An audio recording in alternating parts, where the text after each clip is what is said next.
చంద్రబాబు నాయుడు గారు, పవన్ కళ్యాణ్ గారు అధికారంలోకి రావటం కోసం యువతని, నిరుద్యోగుల్ని, అదేవిధంగా ఉద్యోగస్తుల్ని ఎలా మోసం చేశారంటే, వాళ్ళు చెప్పినటువంటి హామీలు ఏంటి, వాళ్ళు ఈరోజు ఏమన్నా ఒకటన్నా చేశారా అని ఒక్కసారి మనం ఈరోజు పరిశీలిస్తే, ఎన్నికల్లో అధికారంలోకి రావటం కోసం 20 లక్షల ఉద్యోగాలు ఇస్తామని చెప్పారు 5 ఏళ్లకి. అంటే సంవత్సరానికి 4 లక్షల ఉద్యోగాలు ఇస్తామని చెప్పారు. మరి ఒక ఏడాది గడిచిపోయింది, 4 లక్షల ఉద్యోగాలు కాదు కదా, 4 ఉద్యోగాలు కూడా ఇచ్చినటువంటి పరిస్థితి లేకపోగా ఉన్నటువంటి ఉద్యోగులను కూడా తొలగించినటువంటి పరిస్థితి. 3 లక్షల మంది ఉద్యోగస్తులను తొలగించారు. అది ఏదైతే వాలంటీర్లకు సంబంధించి కావచ్చు, ఏదైతే బెవరేజ్ కార్పొరేషన్ కావచ్చు, ఫైబర్ నెట్ కావచ్చు, ఏపీఎండిసి కావచ్చు, ఇలా అన్ని రంగాలు చూస్తే 3 లక్షల ఉద్యోగాలు కేవలం సంవత్సర కాలంలో పోయినటువంటి పరిస్థితి. అలానే వీళ్ళు నిరుద్యోగుల్ని ఏదైతే నిరుద్యోగ వృత్తి ఇస్తాం 3,000 రూపాయలు అని చెప్పి ఒక్కటంటే ఒక్కలకు కూడా ఈ 12 నెలల కాలంలో ఒక్క రూపాయి కూడా నిరుద్యోగ వృత్తి ఇచ్చినటువంటి పరిస్థితి లేదు. మరీ ముఖ్యంగా జాబ్ క్యాలెండర్ ఇస్తామన్నారు. 12 నెలలు అయింది, జనవరి 1 జాబ్ క్యాలెండర్ అన్నారు. జనవరి పోయి ఆల్రెడీ 6 నెలలు అవుతుంది. మరి జాబ్ క్యాలెండర్కి అతి లేదు.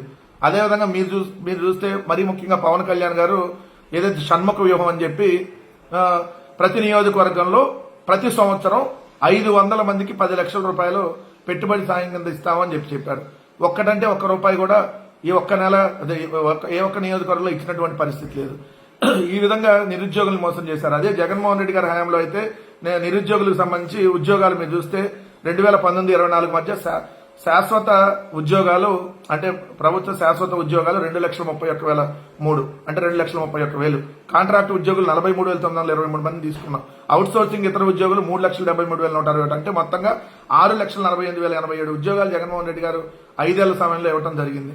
అదేవిధంగా మీరు చూస్తే మిగిలిన కొత్త పరిశ్రమల ఏర్పాటు ద్వారా 28,92,000 మందికి ఉపాధి కల్పించడం జరిగింది. మొత్తంగా మీరు ఎంఎస్ఎంఈల ద్వారా 22 లక్షలు, భారీ పరిశ్రమల ద్వారా 6,85,000, నైపుణ్య శిక్షణ ద్వారా 4,51,000 మందికి ఉద్యోగాలు. అట్లానే వైఎస్ఆర్ చేయూత్ ద్వారా 18.3 లక్షల మందికి ఉపాధి కల్పించారు. అంటే మొత్తం జగన్మోహన్ రెడ్డి గారి హయాంలో 2019-24 మధ్య కోవిడ్ 2 సంవత్సరాలు ఉన్నా కూడా 58,22,000 మందికి ఉపాధి ఉద్యోగ అవకాశాలు జగన్మోహన్ రెడ్డి గారి 5 సంవత్సరాలు కల్పించింది. అంతే దాదాపుగా సంవత్సరానికి జగన్మోహన్ రెడ్డి గారి హయాంలో 12 లక్షల ఉద్యోగాల కల్పన జరిగినట్టుగా చెప్పాలి. ఎందుకంటే దాదాపు 58 లక్షలు అంటే 5 ఏళ్లు, 12 60 అంటే దాదాపుగా సంవత్సరానికి 12 లక్షల ఉద్యోగ ఉపాధి అవకాశాలు కల్పించడం జరిగింది. కానీ ఈరోజు ఒక్కటంటే ఒక ఉపాధి లేదు, ఒక్కటంటే ఒక ఉద్యోగం లేదు. ఈ విధంగా నిరుద్యోగుల్ని నట్టేట ముంచాడు చంద్రబాబు నాయుడు గారు, పవన్ కళ్యాణ్ గారు అని చెప్పాలి. అదేవిధంగా ఉద్యోగులను ఏ విధంగా మోసం చేశారంటే, అసలు మేము వచ్చేస్తే నెల ఫస్ట్ తారీఖు శాలరీ ఇస్తాం, మీకు ఐఆర్ ప్రకటించేస్తాము, ఐఆర్ అంటే మధ్యంతర వృత్తి, అలానే మీకు సకాలంలో డిఏలు ఇస్తాము అని చెప్పి ఈ రోజు వాళ్ళ అధికారంలోకి వచ్చి 12 నెలలు అయింది. ఐఆర్ ఒకళ్ళంటే ఒకళ్ళకి కూడా ఐఆర్ ఇచ్చినటువంటి పరిస్థితి లేకపోగా ఈ రోజు పీఆర్సీ ఉన్నటువంటి పీఆర్సీ చైర్మన్ కూడా తొలగించినటువంటి పరిస్థితి. కొత్త పీఆర్సీ చైర్మన్ ఇప్పటి వరకు వేయలేదు. 3 డిఏలు ఇప్పటికే పెండింగ్ పెట్టారు, 4వ డిఏ కూడా రాబోతుంది.